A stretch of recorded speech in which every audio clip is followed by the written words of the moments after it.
Mano sucia esa.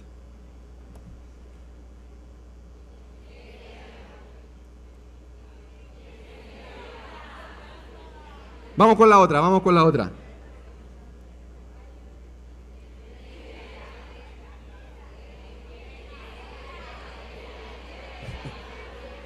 Parece que muchos aquí vamos con la otra.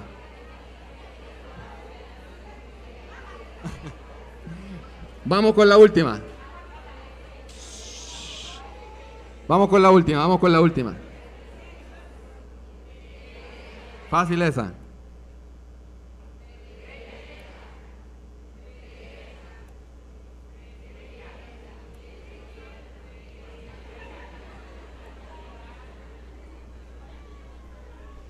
Después que yo pasé con las manos, yo puedo usar cualquier parte del cuerpo, no importa cuál. Lo importante es que el paciente identifique si es derecha o izquierda. Estamos reconstruyendo su lateralidad.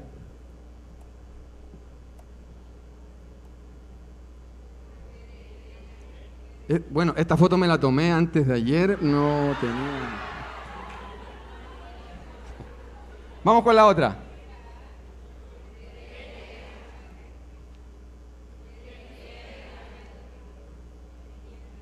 ¿Derecha o izquierda?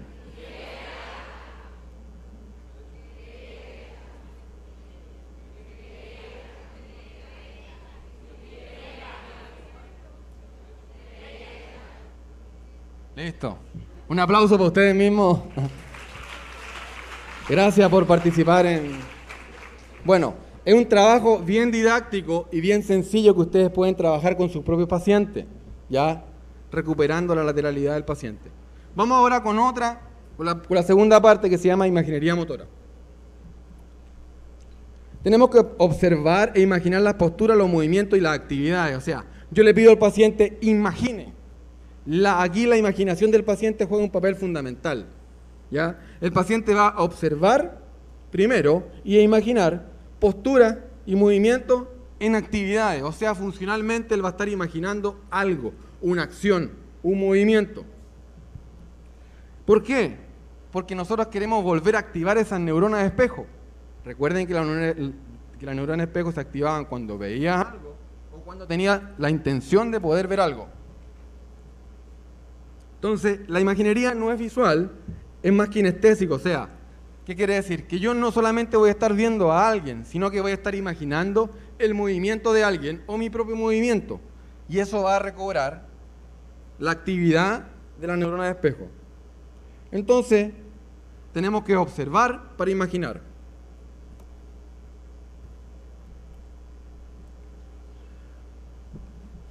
Se observa una parte del cuerpo de otra persona en una cierta postura. Yo la miro y empiezo a identificar.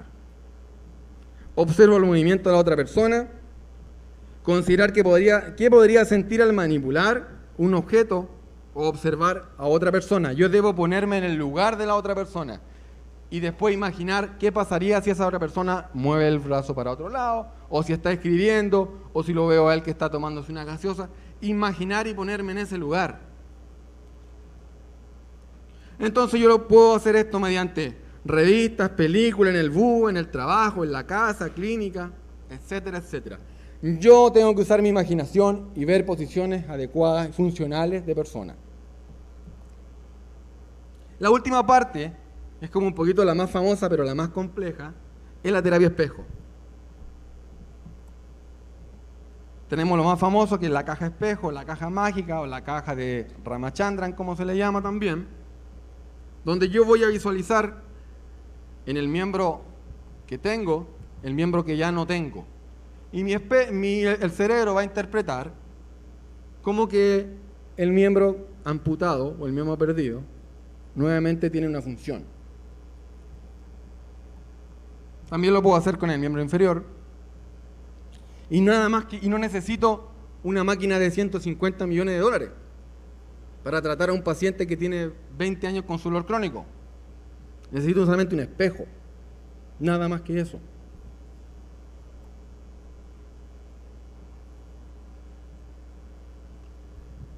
Ejemplos para graduar la terapia de la mano.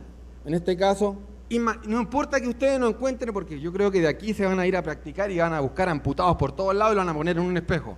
Bueno, sería fabuloso y fantástico. Pero si tienen pacientes con dolor crónico del túnel del carpo y ustedes ven que lleva mucho tiempo con ese dolor, inténtenlo. No le teman. No le tengan miedo. Se observa la mano, se hace girando a la derecha y a la izquierda, con movimiento del codo, no con movimiento de la mano. Estamos hablando de la mano que tenemos. Aplanar la mano y tomar un poco de peso. Ya empezamos con un utensilio. Movimiento de los dedos individuales, del pulgar, hacer el movimiento de la oposición, tocándose los dedos, incrementar la actividad del músculo en cada movimiento. O sea, lo que yo hago funcionalmente con la terapia de movilizaciones activas, ejercicio, lo voy a hacer acá. Lo mismo. Lo importante es que aquí yo voy a saber que estoy trabajando funcionalmente, pero en el cerebro. También vamos a tocar el rostro en el espejo.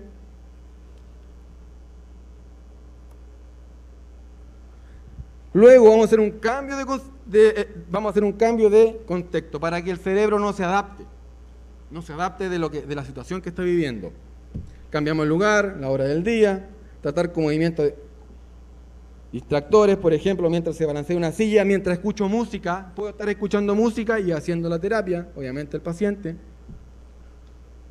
Con la música la puedo estar reproduciendo en el cerebro, o sea, poniéndole dificultades al cerebro, distracciones, por los órganos de los sentidos. Usar metáfora, por ejemplo, la mano abierta para liberar un pájaro, o sea, aparte del movimiento que yo voy a estar haciendo, voy a estar imaginando otras situaciones. Si yo tengo mi mano y la quiero proyectar en el espejo, yo voy a imaginar que tengo un pájaro en la mano y que lo voy a soltar. Ese trabajo de imaginación, ya estoy mezclando imaginería y terapia espejo. Como que no me gusta mucho porque añadir diferentes olores y sonidos, ¿de dónde saco olores diferentes que pueden ser distractores? Muy difícil. Entonces acá tenemos un trabajo con un paciente amputado de miembro inferior y vamos a mostrar un pequeño video bien cortito de cómo se hace un trabajo en una caja de espejo, pero de miembro inferior, que no es muy conocido.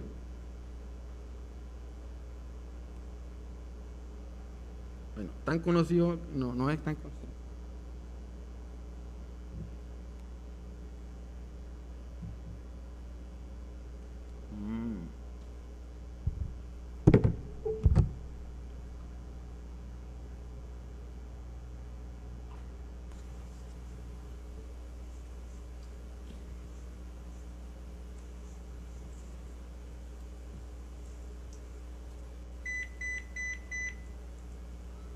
Entonces ahí nosotros podemos ver que el paciente está trabajando y si nosotros apreciamos como que el paciente tiene sus dos extremidades inferiores, el cerebro también lo interpreta así.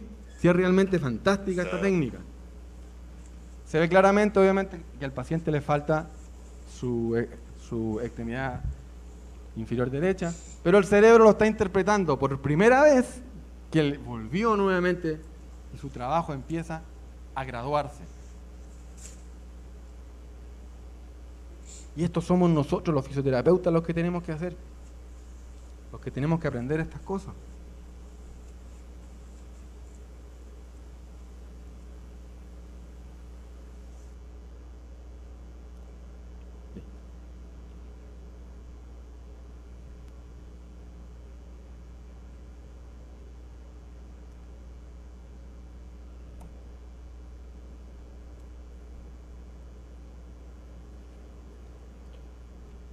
¿Cuántos y por qué y por cuánto tiempo?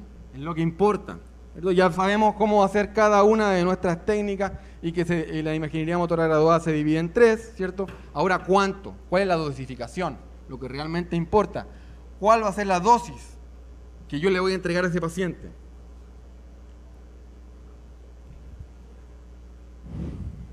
Lo que nos dice el señor Lorimer Moseley, gran fisioterapeuta que nos ha contribuido al trabajo de síndrome del dolor regional complejo y de la imaginería motora graduada. Espectacular. Él nos dice en este artículo que lo más correcto es comenzar con 2 semanas y 2 horas para lateralidad. Después repetir nuevamente, si el paciente mejoró su lateralidad y yo encontré que el paciente está apto para poder avanzar, 2 semanas de imaginería motora. O sea, 2 semanas como mínimo. Y luego, si el paciente superó esa barrera, 2 semanas y 2 horas por cada una de las terapias espejo, diariamente.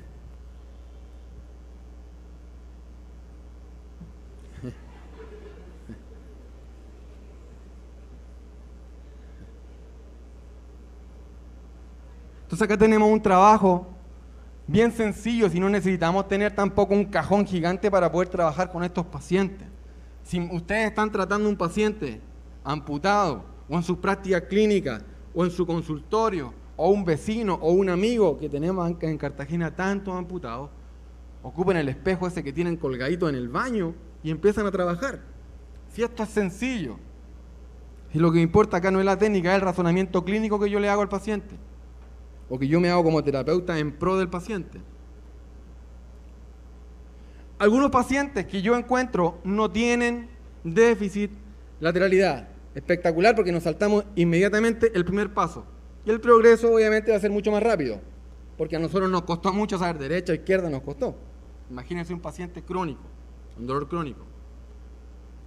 Entonces, las modalidades pueden ser alternadas y pueden ser mezcladas. Ya cuando pasé las 3 etapas, después la puedo empezar a mezclar, volver a la lateralidad, imaginería motora, mezclarla con terapia espejo. Puedo ir las terapias o estos tipos de modalidades mezclándolas, no hay ningún problema en ello. Y esto es algo que viene interesante, porque si lo tomo por el lado negativo, nomás, pero hay que siempre ser bien positivo. Dice, alrededor del 20% de los pacientes con dolor crónico, con el dolor regional complejo, tipo 1, no producen ningún cambio. ¿Qué me está queriendo decir eso? Que el 80% sí lo está teniendo. O sea, si atiendo 10 pacientes, 8 de 10 pacientes están teniendo cambios positivos. Y eso es interesantísimo.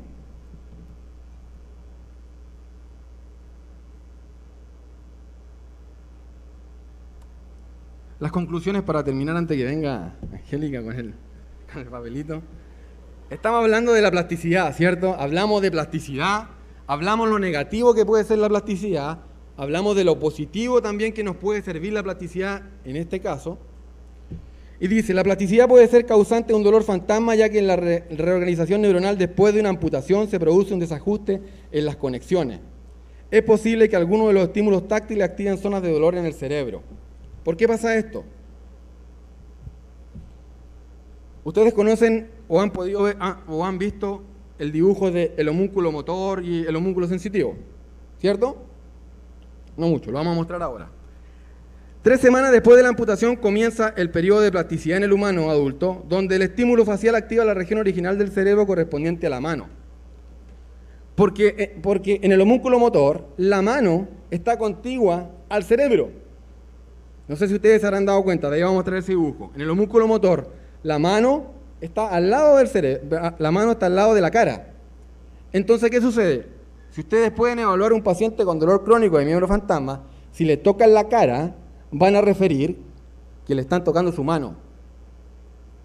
¿Y por qué? ¿Cómo? Si estoy tocando la cara, señor, ¿por qué dice usted que le está doliendo su mano si usted no tiene mano? Más encima. Porque la plasticidad del cerebro, como estas están tan unidas, hace que se unan esas dos zonas. Entonces yo le palpo la cara y al paciente le ve la mano porque está